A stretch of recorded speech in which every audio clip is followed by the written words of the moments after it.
साहित्यिक महाकृति से जन्मा वंदे मातरम अपनी गहरी आध्यात्मिक शक्ति और विशेषताओं से एक ऐसा सशक्त प्रतीक बना जो राष्ट्रीय गर्व और अस्मिता का पर्याय बन गया।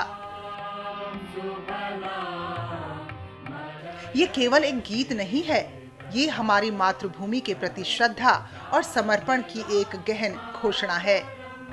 जब हम वंदे मातरम की बात करते हैं तो हम सिर्फ एक धुन की चर्चा नहीं कर रहे होते, बल्कि अपने राष्ट्र के मूल भाव में उतर रहे होते हैं।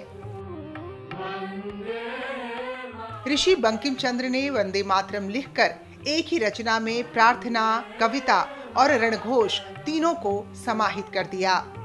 ऋषि बंकिम चंद्र चट्टोपाध्याय ने वंदे मातरम की रचना करते समय अत्यंत सजगता के साथ संस्कृत निष्ठ बंगाली शब्दों का चयन किया, ताकि ये राष्ट्र स्तुति केवल एक क्षेत्र तक सीमित न रहे, बल्कि समस्त भारतवर्ष के लोगों द्वारा समझी और आत्मसात की जा सके।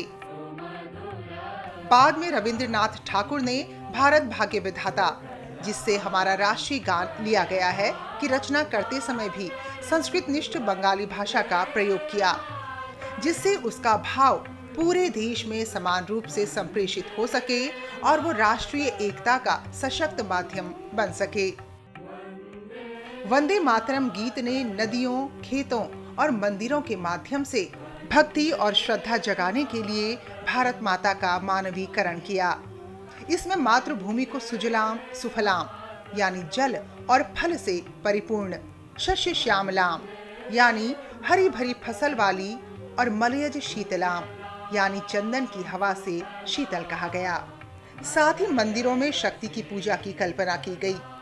वंदे मातरम के इन भावों ने प्रकृति और आध्यात्मिकता की भावना को एक साथ लाकर स्वतंत्रता की लड़ाई को न केवल सशक्त किया, बल्कि लोगों के दिलों में राष्ट्रभक्ति और जननी जन्मभूमि के प्रति अनन्य श्रद्धा जगाई। भारत की भावनात्मक और आध्यात्मिक चेतना के ताने बाने में रचे बसे वंदे मातरम के शब्द प्रकृति, ग्रामीण सौंदर्य और सशक्त धार्मिक प्रतीकों की वजह से भाषाई सीमाओं से बहुत आगे निकल भारत के विविध क्षेत्रों को एकता के सूत्र में पिरोने वाली शक्ति बन गए। वंदे मातरम में संबोधित माता केवल एक भौगोलिक इकाई नहीं है, बल्कि ये हमारे सभ्यतागत राष्ट्र का विराट विस्तार है। वंदे मातरम से प्रस्फुटित होने वाली ऊर्जा ने स्वतंत्रता संग्राम के दौरान असंख्य लोगों को प्रेरित किया कि वे अपनी मातृभूमि के लिए सब कुछ समर्पित करते हुए आंदोलन में सम्मिलित हों। स्वतंत्रता प्राप्ति के बाद भी वही ऊर्जा पीढ़ी दर पीढ़ी भारतीयों को न केवल भारत की भौगोलिक सीमाओं की रक्षा के लिए प्रेरित करती रही है, बल्कि अपने गौरवशाली विरासत के अनुरूप एक सशक्त, समृद्ध और न्यायपूर्ण राष्ट्र के निर्माण हेतु अपना जीवन समर्पित करने के लिए भी प्रेरित करती रही है।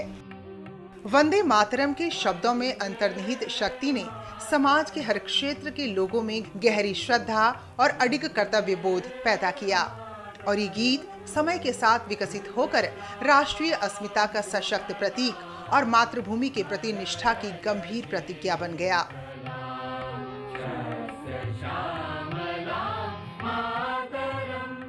वंदे मातरम।